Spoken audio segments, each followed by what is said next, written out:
Good morning. Unique शिक्षण संस्थान की ऑनलाइन क्लास सीरीज में 11th क्लास के जो राजनीति विज्ञान के स्टूडेंट हैं उनका स्वागत है।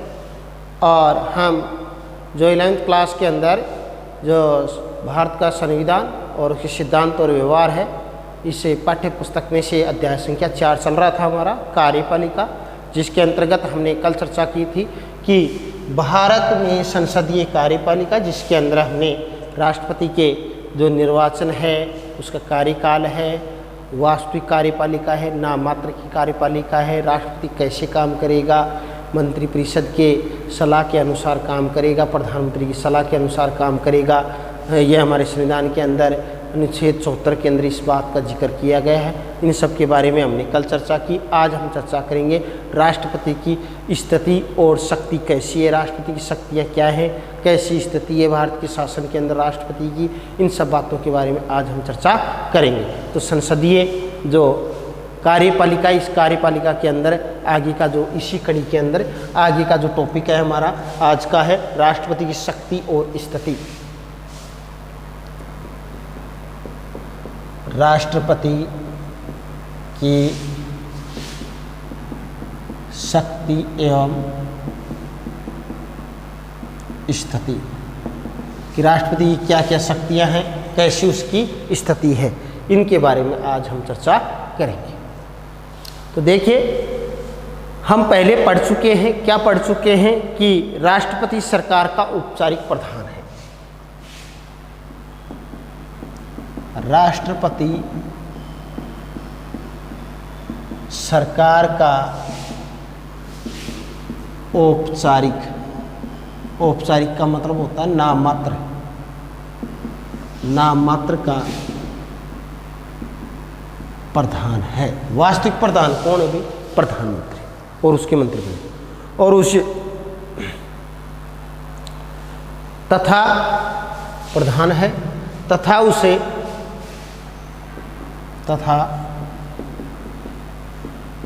राष्ट्रपति को औपचारिक रूप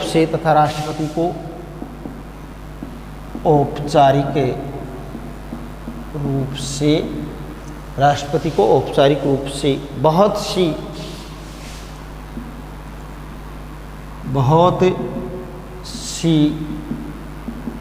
कार्यपालिका शक्तियाँ, बहुत सी कार्यपालिका जो शक्तियाँ जैसे कौन सी, जैसे विधायी शक्तियाँ हैं, जैसे विधायी,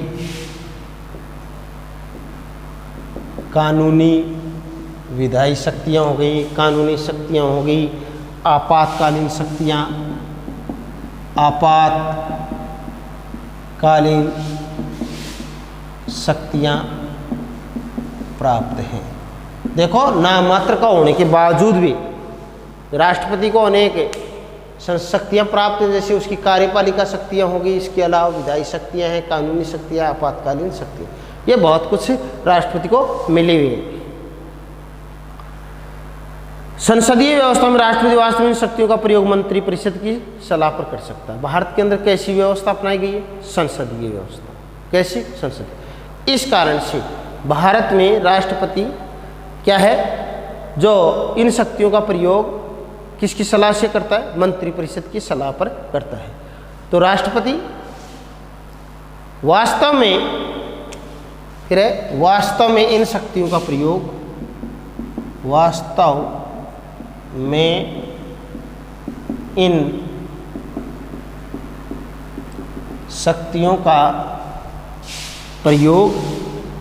इन शक्तियों का प्रयोग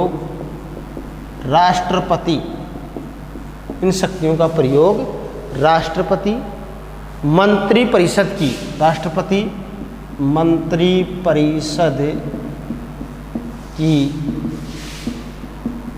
सलाह पर करता है। इन शक्तियों का प्रयोग पर्टिकुलर राष्ट्रपति खुद नहीं करके और किसके अनुसार करता है भाई? मंत्रिपरिषद की सलाह के अनुसार इन शक्तियों का प्रयोग करता है। प्रधानमंत्री और मंत्रिपरिषद को लोकसभा में बहुमत प्राप्त होता है, क्योंकि प्रधानमंत्री होता है वो इसलिए पावरफुल होते हैं क्योंकि प्रधानमंत्री और उसकी जो मंत्रिपरिषद है उसको लोकसभा में बहुमत प्राप्त होने के कारण क्या होता है, प्रधानमंत्री मजबूत होता है या पावरफुल होता है या शक्तिशाली होता है। क्योंकि जो लोकसभा के अंदर जो सदस्य हैं, लोकसभा सदस्य जिनको हम सांसद कहते हैं, उनका निर्वाचन कौन करता है, भारत की जनता। तो इसलिए भारत की जनता का निर्वाचन कौन करता है, लोकसभा के सदस्यों का।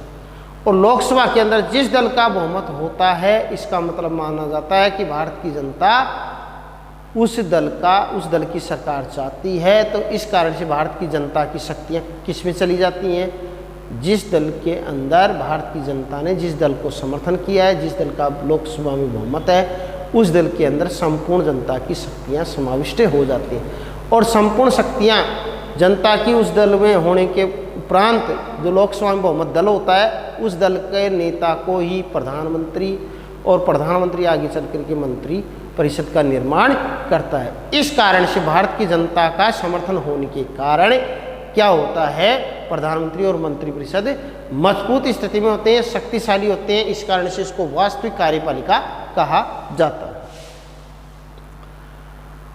और देखो, प्रधानमंत्री और मंत्रिपरिषद को लोकसभा में बहुमत प्राप्त होता है और वो वास्तविक कार्यकारी होती है। कैसी कार्यकारी होती है, वास्तविक कार्यकारी होती है। अधिकतर मामलों में राष्ट्रपति को मंत्रिपरिषद, और ज़्यादातर मामलों में क्या होता है, जो राष्ट्रपति को मंत्रिपरिषद की सलाह माननी ही पड़ती है। ये हमने पहले भी कल भी चर्चा की थी कि राष्ट्रपति मंत्रिपरिषद और प्रधानमंत्री की सलाह मानने के लिए बाध्य है। हमारे संविधान के अंदर इस बात का जिक्र किया गया है।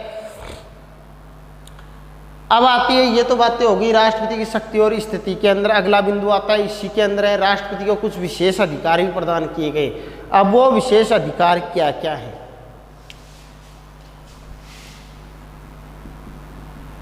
राष्ट्रपति के विशेषाधिकार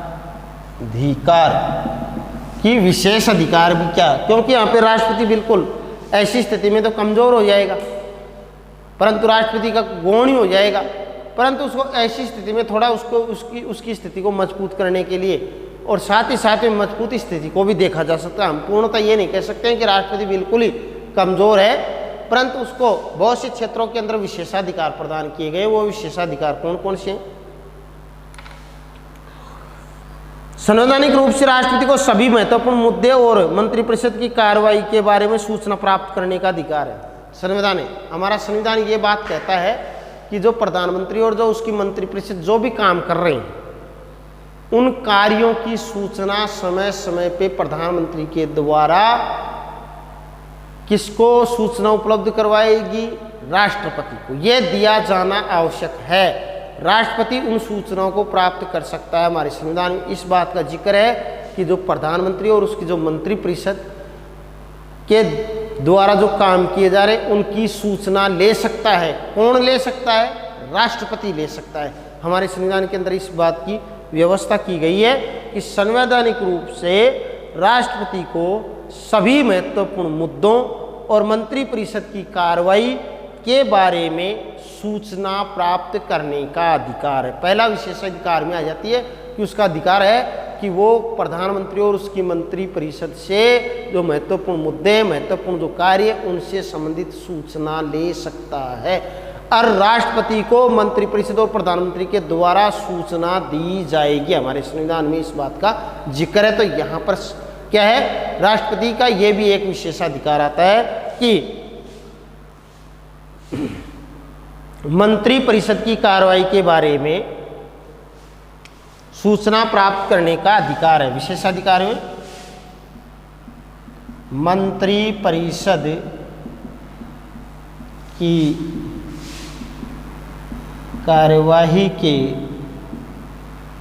बारे में राष्ट्रपति को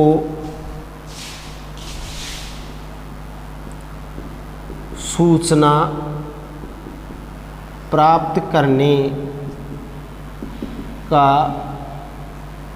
अधिकार है। कि एक तो ये विशेषाधिकार में क्या आ गया कि वो सूचना प्राप्त कर सकता है। किससे? मंत्रिपरिषद और प्रधानमंत्री से। मंत्रिपरिषद से और प्रधानमंत्री से जो भी काम चल रहा है, जो भी मुद्दा चल रहा है, महत्वपूर्ण बात है, उसके बारे में राष्ट्रपति सूचना ले सकता है। प्रधानमंत्री का कर्तव्य है कि वह राष्ट्रपति द्वारा मांगी गई सभी सूचनाएं दे, और यहाँ पर प्रधानमंत्री का कर्तव्य बन जाता है कि तथा प्रधानमंत्री का कर्तव्य है कि, क्या कर्तव्य है भाई? प्रधानमंत्री का कर्तव्य है कि राष्ट्रपति द्वारा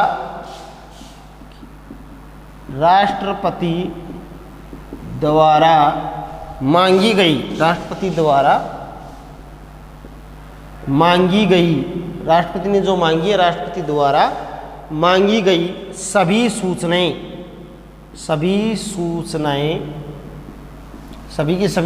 क्या है? सभी सूचनाएं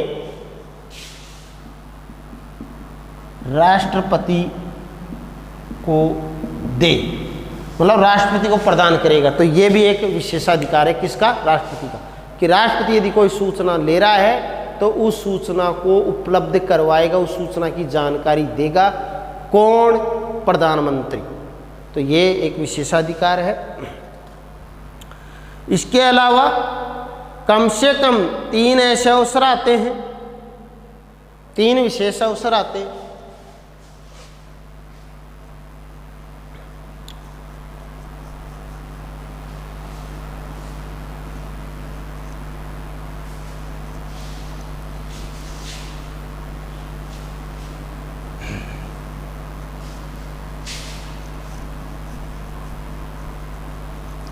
क्या है? 3 ऐसे विशेष अवसर आते हैं।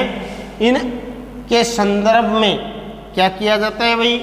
राष्ट्रपति को वो विशेषाधिकार है, 3 ऐसे अधिकार हैं या 3 ऐसी बातें जिनको हम राष्ट्रपति के विशेषाधिकार के तौर पे मान सकते हैं।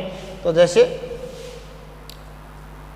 कम से कम 3 अन्य ऐसे अवसरों पर राष्ट्रपति अपने, तो राष्ट्रपति के विशेषाधिकार,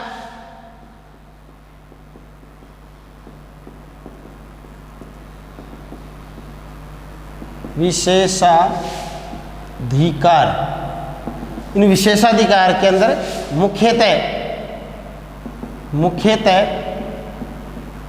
3 अवसर ऐसे आते हैं जिनमें राष्ट्रपति अपने विशेषाधिकारों का प्रयोग करता है। 3 ऐसे कौन कौन से अवसर हैं, इनके बारे में चर्चा करेंगे। पहला अवसर कौन सा है? 3 अवसर ऐसे आते हैं, इन अवसरों के ऊपर राष्ट्रपति के विशेषाधिकार हमारे को दिखाई पड़ते हैं। पहला अवसर कौन सा है? पहला, जैसा कि हम देख चुके हैं कि राष्ट्रपति मंत्रिपरिषद की सलाह को लौटा सकता है और उसे अपने निर्णय पर पुनर्विचार के लिए कह सकता है। हमने इस बात के बारे में चर्चा की कि राष्ट्रपति मंत्रिपरिषद की सलाह के अनुसार काम करेगा, परंतु कई बार क्या होता है कि राष्ट्रपति क्या कर सकता है, उस सलाह के अनुसार काम तो करेगा परंतु उस सलाह को पुनर्विचार के लिए लौटा सकता है। कौन? राष्ट्रपति। ये भी एक विशेष अधिकार। फिर वो वापस मंत्रिपरिषद में जाएगा, प्रधानमंत्री मंत्रिपरिषद उसके ऊपर विचार विमर्श करेंगे। यदि उसको वापस पुनर्विचार के बाद में यदि उसको प्रस्तुत कर दिया गया है किसके सम्मुख? राष्ट्रपति के सम्मुख उस कार्य को होने के लिए, तो ऐसी स्थिति के अंदर क्या है, राष्ट्रपति को क्या है, उसके ऊपर स्वीकृति देनी ही होगी। परंतु यहाँ पे विशेषाधिकार क्या हो गया, उसको वो क्या कर सकता है, एक बार हमारे संविधान में ये व्यवस्था की है, एक बार पुनर्विचार के लिए लौटा सकता है। किसको? मंत्रिपरिषद और प्रधानमंत्री को, उस कार्य के लिए। कौन? राष्ट्रपति। इससे क्या होगा, उसके मध्य क्या होगा, समय लग जाएगा। ऐसी स्थिति के अंदर क्या है, उसके अंदर काफ़ी कुछ सलाह मानेगा, तब तक सलाह मंत्रिपरिषद वापस करेगी, उसमें पुनर्विचार के लिए उसके ऊपर कुछ खामियां निकालेगी, उसको यथावत लौटाएगी, यथावत लौटाती है, या उसमें कुछ सलाह या उसमें सुधार करके लौटाती है तो भी राष्ट्रपति को मानना पड़ेगा। परंतु ये भी एक विशेषाधिकार है, इसके अंदर समय को पूरा किया समाप्त की, इसमें काफ़ी समय को टाला जा सकता है। तो ये हो गया एक राष्ट्रपति का विशेषाधिकार पहला, कि वो पुनर्विचार के लिए मंत्रिपरिषद को किसी भी कार्य के लिए लौटा सकता है। ये है इसका विशेषाधिकार कि प्रथम, जैसा कि हम पहले देख चुके हैं कि राष्ट्रपति मंत्रिपरिषद की सलाह को लौटा सकता है और उसे अपने निर्णय पर पुनर्विचार के लिए कह सकता है। ऐसा करने में राष्ट्रपति अपने विवेक का प्रयोग करता है। इसके लिए कि कोई उसके लिए बाध्य नहीं है कि जो मंत्रिपरिषद ने जो भी कार्य राष्ट्रपति के पास होने के लिए भेजा है, उसकी स्वीकृति के लिए भेजा है, राष्ट्रपति ने क्या है उस कार्य के लिए किसी को कहा जाएगा कि आप इसको रोक दो, नहीं। वो अपने सही विवेक का प्रयोग करता है कि इस कार्य को अभी करना है या नहीं करना है, क्योंकि इसके अंतर्गत वो इस समय के अंदर इसको ज़्यादा समय, लंबा समय देने के लिए क्या कर सकता है, वापस उस कार्य को या उस मुद्दे को या उस महत्वपूर्ण कार्य को वापस मंत्रिपरिषद को भेज सकता है पुनर्विचार के लिए। तो ये है इसका विशेषाधिकार। तो राष्ट्रपति अपने विवेक का प्रयोग करता है ऐसे कार्यों के अंदर। जब राष्ट्रपति को ऐसा लगता है कि सलाह में कुछ गलती है, जो सलाह दी गई है मंत्रिपरिषद और प्रधानमंत्री के द्वारा उसमें कुछ गलती है या इसमें कानून की तरफ से कुछ कमियां हैं, तो ऐसी, और जो देश का भला नहीं हो सकता, देश हित में नहीं है ये ऐसी सलाहें, तो वह मंत्रिपरिषद से अपने निर्णय पर पुनर्विचार के लिए कह सकता है। ऐसी स्थिति में राष्ट्रपति को ऐसा लगे कि ये देश हित का कार्य नहीं है, तो उस कार्य को वापस मंत्रिपरिषद के पास में भेज सकता है और पुनर्विचार के लिए कह सकता है। यद्यपि मंत्रिपरिषद पुनर्विचार के बाद भी मंत्रिपरिषद के पास में भेज देगा, और यदि मंत्रिपरिषद ने पुनर्विचार कर लिया और उसके बाद में मंत्रिपरिषद उसको वापस राष्ट्रपति के पास में भेज देती है, तो यद्यपि मंत्रिपरिषद पुनर्विचार के बाद भी वही सलाह दोबारा से राष्ट्रपति को देती है, तब राष्ट्रपति उसे मानने के लिए बाध्य होगा। दूसरी बार यदि घूम के आ गई, एक बार आ गई राष्ट्रपति के सामने, राष्ट्रपति पुनर्विचार के लिए मंत्रिपरिषद में लौटा दिया, मंत्रिपरिषद ने वापस उस के अंदर सुधार किया चाहे नहीं किया, वापस उसको पुनर्विचार के बाद में यदि राष्ट्रपति के पास में भेज दी जाती है, तो राष्ट्रपति को उस सलाह को मानने के लिए राष्ट्रपति क्या है, बाध्य है। परंतु इसमें विशेषाधिकार ये हो गया कि राष्ट्रपति को ये पावर या ये शक्ति या विशेष अधिकार दिया गया है कि वो एक बार, कितनी बार, एक बार पुनर्विचार के लिए लौटा सकता है। ये विशेषाधिकार है यहाँ पे। तो पहला विशेषाधिकार कौन सा हुआ, राष्ट्रपति मंत्रिपरिषद की सलाह को लौटा सकता है। राष्ट्रपति मंत्रिपरिषद की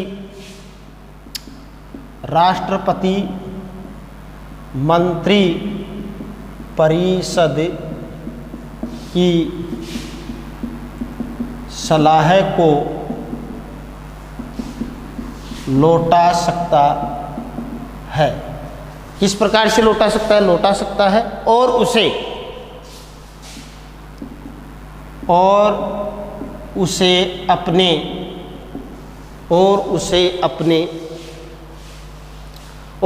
किसे, मंत्रिपरिषद को, और उसे अपने निर्णय पर पुनः विचार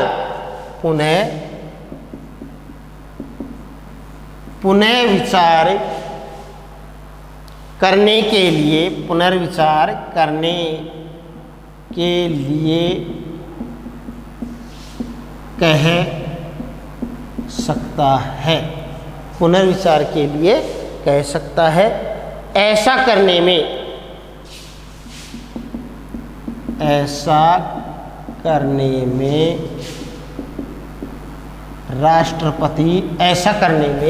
राष्ट्रपति अपने विवेक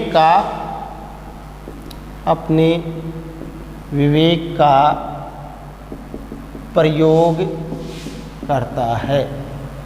तो देखो, पहला विशेषाधिकार में पहली बात आई साधारण तौर पे कि राष्ट्रपति मंत्रिपरिषद की, यह इसका विषय, एक बार लौटा सकता है। किसके लिए, पुनर्विचार करने के लिए। राष्ट्रपति को ऐसा लगे कि ये कानून के अनुरूप बात, सलाह नहीं दी गई है, कानून के अनुरूप नहीं है या फिर देश हित की बात नहीं है, तो ऐसी स्थिति मंत्रिपरिषद को उस सलाह को वापस लौटा सकता है, इसको पुनर्विचार के लिए कह सकता है। परंतु यदि इसमें बात यह हो गया, इसका विशेषाधिकार पुनर्विचार का लौटाना, यह हो गया विशेषाधिकार। परंतु इसमें एक थोड़ी सी ये विशेष व्यवस्था की गई है कि यदि पुनर्विचार के बाद में मंत्रिपरिषद दोबारा से यदि राष्ट्रपति के पास में लौटा देती है, तो ऐसी स्थिति में क्या है, राष्ट्रपति को उस सलाह को मानना पड़ेगा। तो इस प्रकार से विशेषाधिकार क्या हो गया, मंत्रिपरिषद को एक बार लौटाना, ये पुनर्विचार के लिए कहना, ये इसका विशेषाधिकार है। पहला ये था।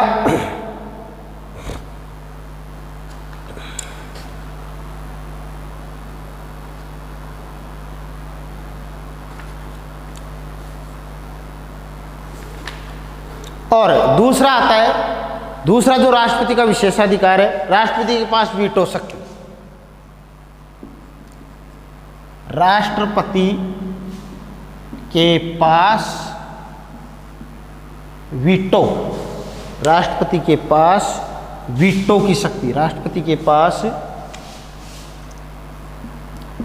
वीटो की शक्ति, राष्ट्रपति के पास में वीटो, वीटो मीन्स निषेधाधिकार, वीटो का अर्थ होता है निषेधाधिकार। तो इस प्रकार से राष्ट्रपति के हम विशेषाधिकारों के अंतर्गत हमने स्थिति और कार्य के बारे में चर्चा की। 3 अवसर ऐसे आते हैं, 3 अवसरों के अंदर हमने पहला अवसर के बारे में हमने जानकारी प्राप्त की कि पहला विशेषाधिकार क्या है। 3 ऐसे अवसर आते हैं जिनमें राष्ट्रपति अपने विशेषाधिकारों का प्रयोग करता है, जिसमें के अंतर्गत हमने आज के टॉपिक के अंदर हमने पहले विशेषाधिकार के बारे में चर्चा की कि राष्ट्रपति मंत्रिपरिषद की सलाह को लौटा सकता है, पुनर्विचार के लिए कह सकता है, ये राष्ट्रपति का विशेषाधिकार है। परंतु पुनर्विचार के बाद में मंत्रिपरिषद उस सलाह को लौटा देती है वापस राष्ट्रपति के पास में, तो उस सलाह को मानने के लिए राष्ट्रपति बाध्य होगा। तो इस प्रकार से पुनर्विचार के लिए कहना मंत्रिपरिषद को, ये क्या है, राष्ट्रपति का विशेषाधिकार है। दूसरी सलाह या दूसरा जो विशेषाधिकार राष्ट्रपति का, उसके बारे में हम कल दूसरे और तीसरा ऐसे कौन से अवसर हैं जिन पे राष्ट्रपति अपने विशेषाधिकारों का प्रयोग करता है, उसके बारे में हम कल चर्चा करेंगे। धन्यवाद।